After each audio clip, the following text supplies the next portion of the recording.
chanson au sculpteur des bois.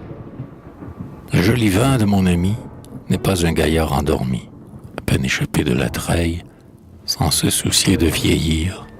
Il ne demande qu'à jaillir de la bouteille. Le cœur aussi de mon ami ne se donne pas à demi. Il n'a jamais d'humeur chagrine. Toujours prompt à vous accueillir, il ne demande qu'à jaillir de sa poitrine. À peine vous êtes chez lui que son regard vous réjouit. Il descend bien vite à la cave et vous en rapporte un flacon de son petit vin Rubicon. Ah, le vieux brave! Mais où son geste est éloquent et religieux, c'est bien quand il saisit son verre pour boire. Il me semble alors que je vois rutiler au bout de ses doigts le Saint-Ciboire. Puis, à mesure que le vin descend dans ce profond ravin qui a son gosier grandiose, sa bonne figure apparaît, resplendissante, on la croirait en métal rose.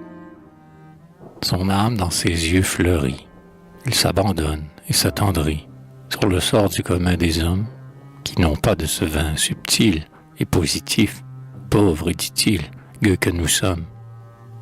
Après boire, cet être en or devient plus magnifique encore, car tel est du vin efficace, qu'il rend meilleur les braves gens, cependant que les cœurs méchants, ils coriassent. C'est merveille que de l'ouïr, les mots viennent s'épanouir sur sa bouche sacerdotale, en aphorismes prompt et court, jamais en de très longs discours, il ne s'étale. Son verbe est sagace et prudent, il parle comme un président et dit des choses éternelles que je m'abstiens de répéter pour ne pas les beautés gâtées qui sont en elle. Que le Seigneur Dieu, ayant qu'en son paradis bleu, il ne rappelle à lui ce sage, pour trinquer avec ses élus, nous le garde 100 ans et plus, et davantage.